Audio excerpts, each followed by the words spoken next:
ಬಂದಾಗ್ಲಿಂದ ಅಳೋದು ಒಂದೇ ಕೆಲಸ ಆಯ್ತಲ್ವೇ ನಿಂದು? ಈ ಕಣ್ಣೀರಲ್ಲಿ ಕೈ ತೊಳೆಯೋದು ಅಂತ ತುಂಬಾ ಸತಿ ಕೇಳಿದ್ದೆ. ಹಾಗಂದ್ರೆ ಏನು ಅಂತ ನಿನ್ನ ನೋಡಿದ್ಮೇಲೆ ಗೊತ್ತಾಗ್ತಿದೆ. ಈ ಗಾಯದ ಮೇಲೆ ಉಪ್ಪನ್ನ ಸವರೋದು ಅನ್ನೋದನ್ನ ನಾನು ತುಂಬಾ ಸಲ ಕೇಳಿದ್ದೆ. ನಿನ್ನ ನೋಡಿದ್ಮೇಲೆ ಅದೇನು ಅಂತ ಗೊತ್ತಾಯ್ತು. ಪರವಾಗಿಲ್ವೇ? ನಿಂಗಿಲ್ಲಿ ನಯಾ ಪೈಸೆ ಬೆಲೆ ಇಲ್ಲ ಅಂದ್ರೂ ಕೊಬ್ಬಗ್ ಮಾತ್ರ ಏನು ಕಮ್ಮಿ ಇಲ್ಲ. ನಾನು ನಿನಗೆ ಹೇಳಿದ್ದೆ ಅಲ್ವಾ, ಗಂಟು ಮೂಟೆ ಕಟ್ಕೋ, ನೀನು ಈ ಮನೇಲಿ ಜಾಸ್ತಿ ದಿನ ಇರೋದಿಲ್ಲ ಅಂತ. ಇವತ್ತು ಅಮ್ಮ ನಿನ್ನ ಅಡಿಗೆ ಮನೆಯಿಂದ ಆಚೆ ಹಾಕಿದ್ದಾಳೆ ಅಂದ್ರೆ ನಿನ್ನ ಈ ಮನೆಯಿಂದ ಆಚೆ ಹಾಕಿದ್ದಾಳೆ ಅಂತಾನೆ ಅರ್ಥ. ಎಲ್ಲ ಹೇಳಿಸ್ಕೊಂಡು ಯಾರು ಇರಬಾರ್ದಪ್ಪ. ಯಾರಿಂದ ಹೇಳ್ಸ್ಕೊತಿದೀವಿ ಅನ್ನೋದ್ರ ಮೇಲೆ ಆ ಮಾತಿಗೆ ತಲೆ ಕೆಡ್ಸ್ಕೋಬೇಕೋ ಬೇಡವೋ ಅನ್ನೋದು ನಿಂತಿರತ್ತೆ. ನಾಯಿ ಬೊಗಳಿದ್ರೆ ದೇವ್ಲೋಕ ಹಾಳಾಗಲ್ವಂತೆ.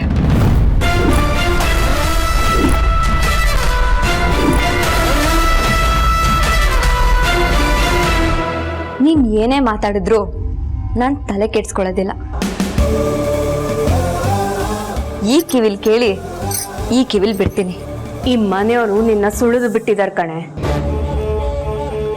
ಈ ಮನೇಲಿ ನಿನ್ಗೆ ಕೌಡೆ ಕಾಸು ಕಿಮ್ಮತ್ತು ಇಲ್ಲ. ನೀನ್ ನನ್ನ ಬಗ್ಗೆ ಮಾತಾಡ್ತೀಯಾ? ಅಲ್ಲ, ಚೂರು ವ್ಯಾಲ್ಯೂ ಇಲ್ದೇ ಇರೋ ಕಡೆ ಹೆಂಗೆ ಇರ್ತೀಯಾ?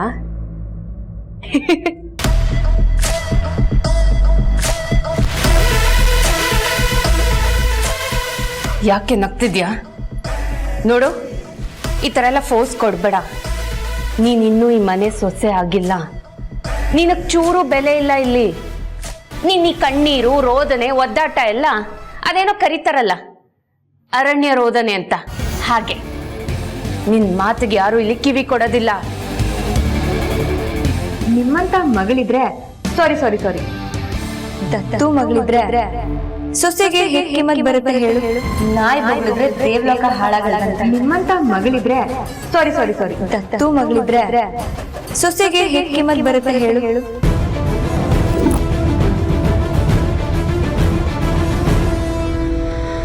ಇದೇನು ಸಾವಿತ್ರಿ, ಮದುವೆ ಆಗಿ ಇನ್ನೂ 1 ವಾರ ಆಗಿಲ್ಲ, ಅಷ್ಟು ಬೇಗ ಈ ಒಡವೆಗಳನ್ನೆಲ್ಲ ಆರಾಧನೆ ಕೊಡಕ್ಕೆ ಹೊರಟಿದ್ಯಾ ನೀನು?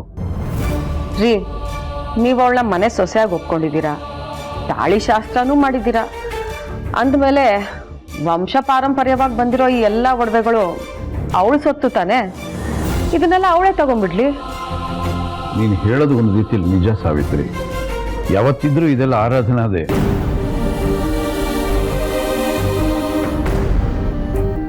ಆದರೆ ಇದನ್ನ ಕೊಡೋದಕ್ಕೊಂದು ಕ್ರಮ ಅಂತಿದೆ, ಒಂದು ದಿನ ಅಂತಿದೆ.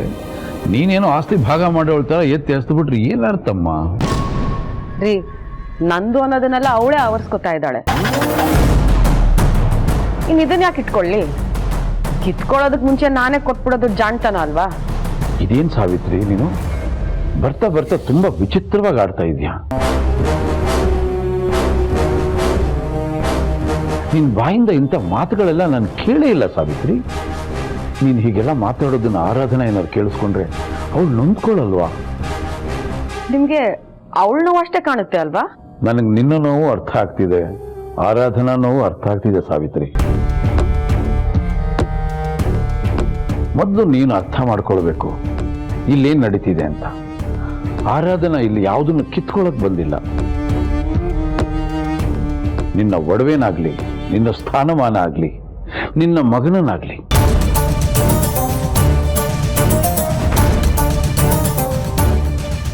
ಅವಳು ನೀನಾಗೆ ಪ್ರೀತಿಯಿಂದ ಏನ್ ಕೊಡ್ತೀಯೋ ಅದನ್ನ ತಗೊಳ್ಳೋದಕ್ಕೆ ಕಾಯ್ತಾ ಇದ್ದಾಳೆ. ಅಂಥ ಮಗುನ ನೀನು ಈ ರೀತಿ ಅಪಾರ್ಥ ಮಾಡ್ಕೊಂಡಿದ್ದಲ್ಲ ಸಾವಿತ್ರಿ. ಕಾಂಚನ, ಏನೇ ಇದು? ನಮ್ಮಕ್ಕ ಒಂದು ಸಣ್ಣ ಮೂಗುತಿನೂ ಬಿಡದೆ ಆರಾಧನೆಗೆ ಮೊಗದು ಕೊಡ್ತಾ ಇದ್ದಾರಲ್ಲೇ. ಸೊಸೆ ಅಂದ್ರೆ ಕೊಡ್ಲೇಬೇಕಲ್ವಾ? ಪಾಪ, ನನ್ನ ತೀಶಾ ಏನಾದರೂ ಸುಶಾಂತ್ನ ಮದುವೆ ಆಗಿದ್ರೆ ಈ ಒಡವೆಗಳೆಲ್ಲ ಅವಳದಾಗಿರೋದು. ಈಗ ಅದು ಯಾವುದೋ ಹುಡುಗಿ ಪಾಲಾಗ್ತಾ ಇದೆ.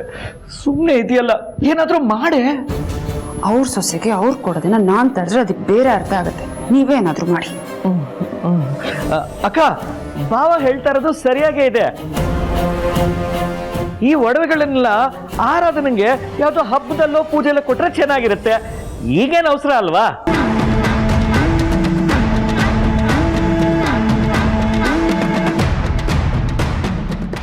ಬಾ ಮಗಳೇ, ಇದೆಲ್ಲ ಏನು ಅಂತ ನೋಡ್ತಾ ಇದೀಯಾ? ನಮ್ಮ ಕುಟುಂಬದ ಒಡವೆಗಳು. ಈ ಮನೆಗೆ ಬರೋ ಸೊಸೆಗೋಸ್ಕರನೇ ನಿಮ್ಮ ಅತ್ತೆ ಎತ್ತಿಟ್ಟಿದ್ಲು. ಈಗ ನೀನು ಬಂದಿದೆಯಲ್ಲಮ್ಮ, ನೀನು ಕೊಡಬೇಕು ಅಂತಿದ್ದಾಳೆ.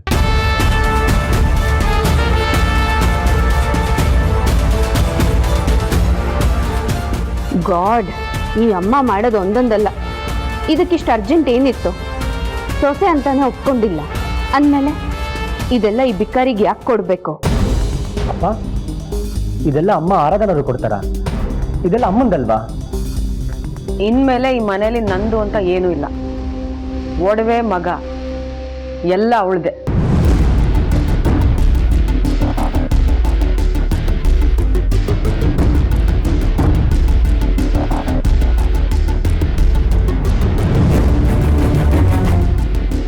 ಮಗಳೇ, ಏನಮ್ಮ ಹಾಗೆ ನಿಂತ್ಬಿಟ್ಟೆ?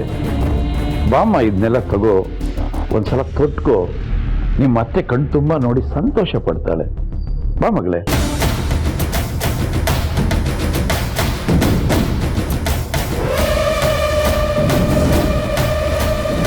ಇಲ್ಲ ಮಾವ, ನಾನು ಇದನ್ನೆಲ್ಲ ತಗೊಳ್ಳೋದಿಲ್ಲ. ಇದನ್ನ ತಗೊಳ್ಳೋ ಯಾವ ಅಧಿಕಾರನೂ ನನಗಿಲ್ಲ.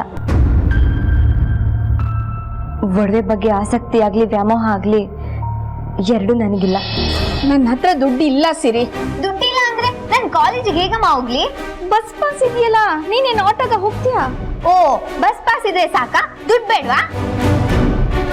ಹೋಟೆಲಿಗೆ ಹೋಗ್ತೀವಿ, ನನ್ನ ಫ್ರೆಂಡ್ಸಿಗೆ ಏನ್ ಬೇಕೋ ಅದು ಅವ್ರು ತಿಂತಾರೆ, ಆದ್ರೆ ನನ್ನ ಹತ್ರ ದುಡ್ಡೇ ಇರಲ್ಲ. ಅವಾಗ ನನಗೆ ಎಷ್ಟು ಅವಮಾನ ಆಗುತ್ತೆ ಗೊತ್ತಾ? ಸಿರಿ, ನೀನ್ ಈ ತರ ದುಡ್ಡು ಅಂದ್ರೆ ನಾನು ಎಲ್ಲಿಂದ ತರ್ಲಿ? ಎಲ್ಲಿಂದ ತರ್ತೀಯೋ ಗೊತ್ತಿಲ್ಲ ಅಮ್ಮ, ನನಗ್ ದುಡ್ಡು ಬೇಕಷ್ಟೇ. ಮೊನ್ನೆ ನಿಮ್ಮಪ್ಪ 1,000 ರೂಪಾಯಿ ಕೊಟ್ರಲ್ಲ, ಏನ್ ಮಾಡ್ದೆ? ಹೇಳಿದ್ನಲ್ಲ, ಎಲ್ಲ ಖಾಲಿ ಆಯ್ತು. ಛೇ, ಆರಾಧನಾ ಆದ್ರೂ ಇದ್ದಿದ್ರೆ ದುಡ್ಡು ತಂದು ಹಾಕಿರೋಳು, ಹಾಳಾದೋಳು. ಅವಳು ಮದ್ವೆ ಮಾಡ್ಕೊಂಡು ಹೊಟ್ಟೋದ್ಲು. ಸಿರಿ, ಅವಳು ಮನೆಗೆ ಹೋಗುವಾಗ ಚಿನ್ನದ ತಾಳಿ ಬಿಟ್ಟು ತಗೊಂಡೋದಂತೆ, ಅದಕ್ಕೆಲ್ಲ ಎಲ್ಲಿಂದ ಬಂತು ನಿಂಗ್ ದುಡ್ಡು? ಮನೆ ಮುಡ್ಕೊಂಡ್ ಬಿದ್ದಿದ್ರು ನಿನ್ ಮಗ್ಳಿಗ್ ಬಂಗಾರ ಕೊಡ್ಸೋದು ಅಂದ್ರೆ ಚಿಂತೆ ಅಲ್ವಾ ನಿನಗೆ? ಆದ್ರೆ ನನಗೆ ಊಟಕ್ಕೆ ಕಾಸು ಕೊಡು ಅಂದ್ರೆ ಇಲ್ಲ ಅಂತೀಯ. ಯಾಕೆ ಈ ತರ ಎಲ್ಲದಕ್ಕೂ ಆರಾಧನಾ ಅಂತೀಯ? ಅವಳು ಮದ್ವೆಯಾಗಿ ಹೋಗಿದ್ದಾಳೆ, ಈಗ್ಲಾದ್ರೂ ಅವಳನ್ನ ನೆಮ್ಮದಿಯಾಗಿರಕ್ ಬಿಡು. ಅವಳು ನೆಮ್ಮದಿಯಾಗೇ ಇರ್ತಾಳಮ್ಮ. ಅಲ್ಲಿ ಅವಳಿಗೆ ಕೈಗೊಬ್ರು ಕಾಲ್ಗೊಬ್ರು ಆಳು, ಹೇಳ್ದಂಗ್ ಕೇಳೋ ಗಂಡ. ಅಲ್ಲೆಲ್ಲ ಅವಳಿಗೆ ಆರಾಮೋ. ನೆಮ್ಮದಿ ಹೊಳಗಿರೋದು ನಮಗೆ. ಸ್ವಲ್ಪ ಸುಮ್ನೆ ಇರ್ತೀಯಾ? ನಿನಗೆ ಆರಾಧನಾ ಬಗ್ಗೆ ಮಾತಾಡದೆ ಹೋದ್ರೆ ತಿಂದನ್ನ ಕರಗಲ್ವಾ? ಇಲ್ಲಿ ತಿನ್ನೋದಕ್ಕೆ ಗತಿ ಇಲ್ಲ, ಇನ್ನು ತಿಂದನ್ನ ಕರ್ಗೋದ್ ಬೇರೆ. ಆರಾಧನಾ ಕೊಟ್ಟು ಕಳ್ಸಿದ ದುಡ್ಡನ್ನ ವಾಪಸ್ ಕಳಿಸ್ದೆ. ಒಟ್ನಲ್ಲಿ ನಾನು ನಮ್ಮಪ್ಪ ನೆಮ್ಮದಿಯಾಗಿರೋದು ನಿನಗೆ ಇಷ್ಟನೇ ಇಲ್ಲ ಅನ್ಸುತ್ತೆ. ಆಯ್ತು, ಒಟ ಅನ್ಬೇಡ. ಈಗೇನ್ ನಿನಗ್ ದುಡ್ಡು ಬೇಕಲ್ವಾ? ಪಕ್ಕದ ಮನೆಯವ್ರ ಹತ್ರ ಹೋಗಿ 500 ರೂಪಾಯಿ ಇಸ್ಕೊಂಡ್ ಬರ್ತೀನಿ. 500 ರೂಪಾಯಿನ? 500 ರೂಪಾಯಿ ಯಾವ್ದಕ್ಕೂ ಸಾಲಲ್ಲ. 1,000ನೋ 2,000ನೋ ಇಸ್ಕೊಂಬ. ಏನು, 2,000ನ? ಯಾಕೆ ಅಷ್ಟೊಂದು ದುಡ್ಡು? ಅಮ್ಮ, ನಿಂಗೆಲ್ಲಾನು ಲೆಕ್ಕ ಕೊಡೋದಕ್ಕಾಗಲ್ಲ. ಹೋಗಿ ಇಸ್ಕೊಂಬ, ಹೋಗು ಅಂದ್ರೆ ನನಗೆ ಕಾಲೇಜಿಗೆ ಟೈಮ್ ಆಗ್ತಿದೆ.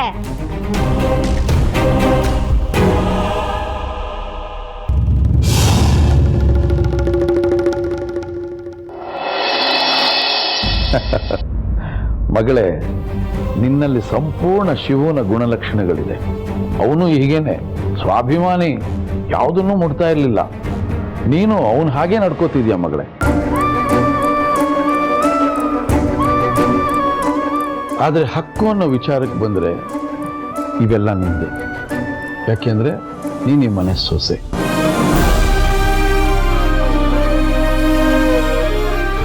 ಬೇಡ ಅನ್ಬೇಡ, ತಗೋ ಮಗಳೇ. ಇಲ್ಲ ಮಾವ, ನಾನೀ ಮನೆ ಸೊಸೆ ಅಂದ ಮಾತ್ರಕ್ಕೆ ಎಲ್ಲಾನು ನಂದಾಗೋದಿಲ್ಲ.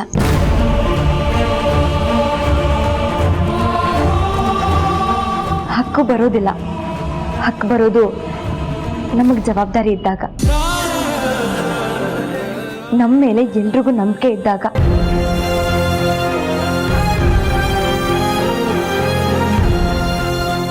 ಅದಾಗ್ಬೇಕು ಅಂದ್ರೆ ನಾನು ಈ ಮನೇಲಿ ಒಬ್ಳಾಗ್ಬೇಕು ಅಲ್ವಾ?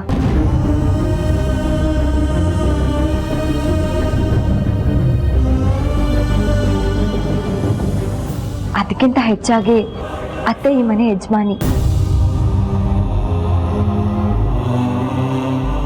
ಅವ್ರು ಎಲ್ಲನೂ ಸರಿಯಾಗಿ ನಿಭಾಯಿಸ್ತಿದ್ದಾರೆ. ಅವ್ರ ಹತ್ರ ಈ ಒಡವೆ ಇರೋದೇ ಸರಿ. ಮುಂದೆ ಒಂದಿನ ಅವರೇ ನನ್ನನ್ನು ಮನ್ಸಾರೆ ಸೊಸೆ ಅಂತ ಒಪ್ಪಿ ಇದನ್ನೆಲ್ಲ ಕೊಟ್ಟರೆ ತಗೋತೀನಿ.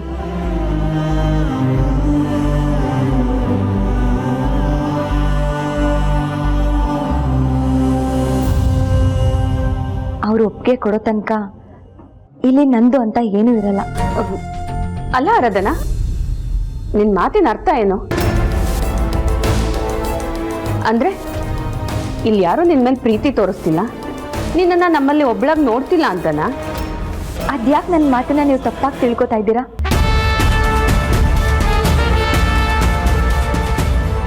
ನಾವು ಪ್ರೀತಿ ತೋರಿಸೋದಕ್ಕೂ ಅದೇ ಪ್ರೀತಿನ ಗಳಿಸ್ಕೊಳ್ಳೋದಕ್ಕೂ ತುಂಬ ವ್ಯತ್ಯಾಸ ಇದೆ ಅಲ್ವಾ? ನಾನು ಮೊದಲು ಪ್ರೀತಿನ ಗಳಿಸ್ಕೋತೀನಿ, ಆಮೇಲೆ ಇದನ್ನೆಲ್ಲ ತಗೋತೀನಿ. ಶಭಾಷ್ ಮಗಳೇ, ಶಭಾಷ್. ನಿನ್ನ ನಿಲುವು ನಂಗೆ ತುಂಬ ಇಷ್ಟ ಆಯ್ತು. ಇವತ್ತಿನ ಕಾಲದಲ್ಲಿ ಮಾನವೀಯ ಸಂಬಂಧಗಳ ಬೆಲೆನೇ ಇಲ್ಲ. ಇವತ್ತೇನಿದ್ರು ಹಣ, ಅಂತಸ್ತು, ಒಡವೆ, ಸ್ಟೇಟಸ್ಸು, ಅಧಿಕಾರ ಇವುಗಳಿಗೆ ಹೆಚ್ಚು ಬೆಲೆ. ಇವರುಗಳ ಮಧ್ಯೆ ಮಾನವೀಯ ಸಂಬಂಧಗಳಿಗೆ, ಮಾನವೀಯ ಮೌಲ್ಯಗಳಿಗೆ ನೀನು ಬೆಲೆ ಕೊಡ್ತಾ ಇದೆಯಲ್ಲ, ನೀನು ನೋಡಿದಾಗ ನಂಗೆ ಹೆಮ್ಮೆ ಅನ್ಸುತ್ತೆ ಮಗಳೇ.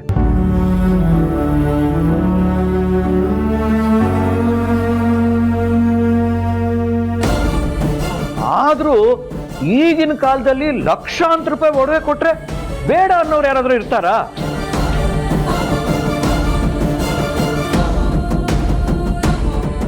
ನೋಡಮ್ಮ, ಒಳಗೊಳಗೆ ಆಸೆ ಪಟ್ಕೊಂಡು ನಮ್ಮ ಮುಂದೆ ಒಳ್ಳೆಯವಳಾಗೋಕ್ಕೆ ನೀನ್ ಹಿಂಗೆಲ್ಲ ಮಾತಾಡಿದ್ರೆ ನಿನಗೆ ಲಾಸ್ ನೋಡು. ಅದು ಬಾವ, ಸುಮ್ಮನೆ ತಮಾಷೆ ಮಾಡಿದೆ ಅಷ್ಟೇ.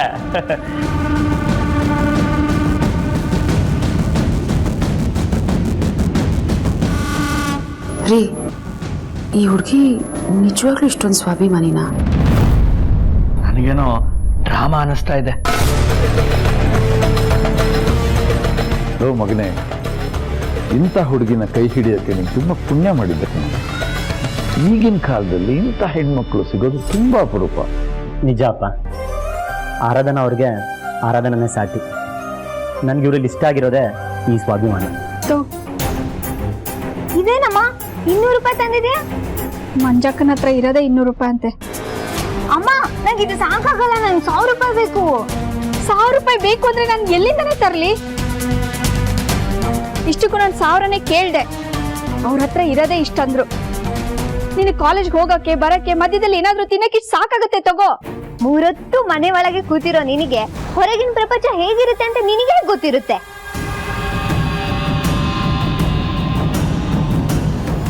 ಸಿರಿ, 1ಕ್ಕೆ 10 ಸೇರಿಸಿ ಮಾತಾಡ್ಬೇಡ. ನಿನ್ನ ಕಾಲೇಜಿಗೆ ಲೇಟ್ ಆಗ್ತಿದೆ, ತಗೊಂಡು ಹೊರಡು. ಹೋಗ್ತೀನಿ, ಆದ್ರೆ ಯಾವಳಿಗೆ ಬೇಕು ನೀನು 200 ರೂಪಾಯಿ? ಇಟ್ಕೋ ನೀನೆ. ಸಿರಿ,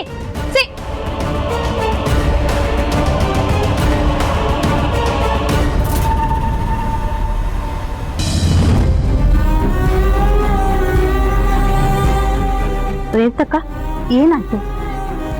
ಏನ್ ಹೇಳಿ ಮಂಜಕ್ಕ, ಈ ಹುಡುಗಿಗೆ ಯಾಕೆ ಇಷ್ಟೊಂದು ದುರಹಂಕಾರ, ಯಾಕಿಂತ ಕೆಟ್ಟ ಬುದ್ಧಿ?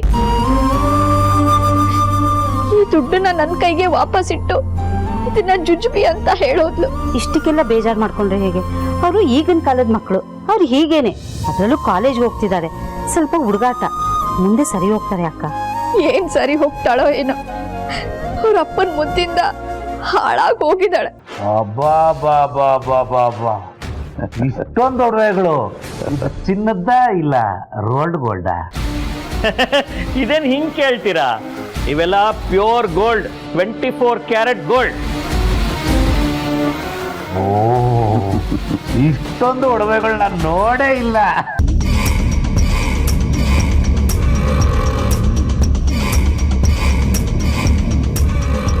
ಇನ್ಮೇಲೆ ಹಾಗಾಗಲ್ಲ ಸರ್.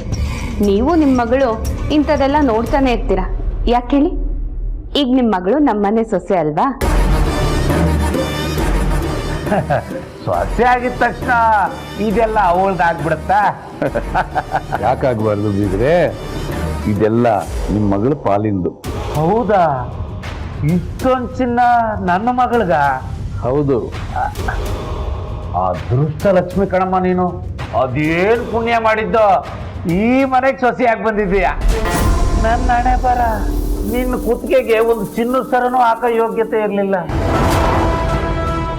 ಆದ್ರೆ ನನ್ನ ಮಗಳು ಹೇಗಿರ್ಬೇಕು ಅಂತ ಬಯಸಿದ್ನೋ ಹಂಗೆ ಇದ್ದಾಳೆ. ಹಾಲು ಕುಡ್ದಷ್ಟು ಖುಷಿ ಆಗೋಯ್ತು.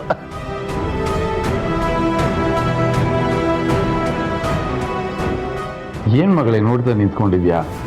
ಅಪ್ಪನಿಗೆ ಕುಡಿಯಕ್ಕೆ ಏನಾರು ತಂದು ಕೊಡ್ಬೇಕು ತಾನೆ?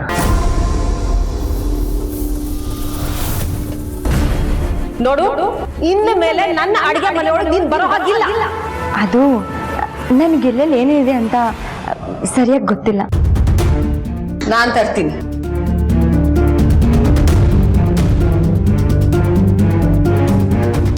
ಏನ್ ಮಗಳೇ ಇದು? ನೀನಿನ್ನು ಅಡುಗೆ ಮನೆ ಕಡೆನೆ ಹೋಗಿಲ್ವಾ? ಅತ್ತೆ ಕೈಲಿ ಕೆಲಸ ಮಾಡಿಸೋದು ಎಷ್ಟು ಸರಿ? ಹೋಗ್ಲಿ ಬಿಡಿ ಬೀಗ್ರೆ, ಆ ಮಗು ಈಗಷ್ಟೇ ಮನೆಗೆ ಬಂದಿದೆ. ಏನ್ ಹೋಗ್ಲಿ ಬಿಡಿ ಬೀಗ್ರೆ, ನೋಡಮ್ಮ, ಎಲ್ಲಾ ಕೆಲಸ ನೀನೇ ಕಲ್ತು ಜವಾಬ್ದಾರಿ ತಗೋಬೇಕು. ಇದು ನಿನ್ನ ಮನೆ, ಇಲ್ಲೆಲ್ಲ ನೀನೇ ವಹಿಸ್ಕೋಬೇಕು.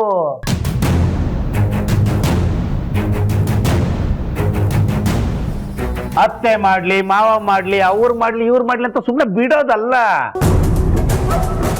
ಪಾಪ ಈ ವಯಸ್ಸಲ್ಲಿ ಎಲ್ರಿಗೂ ಆರಾಮಾಗಿರ್ಬೇಕು ಅಂತ ಅನ್ಸುತ್ತೆ ಅಲ್ವಾ? ಮಗಳೇ, ಒಂದೇ ಒಂದು ಆಸೆ, ನೀನು ಎಲ್ಲಾ ಒಡವೆಗಳು ಒಂದ್ಸರಿ ಹಾಕೊಂಡು ನಮ್ಮ ವಾಟಾರಕ್ಕೆ ಬಂದ್ರೆ ವಾಟಾರದಲ್ಲಿರೋ ಜನ ಎಲ್ಲ ಬಿಟ್ಕೊಂಡು ಬಿಟ್ಟಂಗೆ ನೋಡ್ತಾನೇ ಇರ್ಬೇಕು ನಿನ್ನ.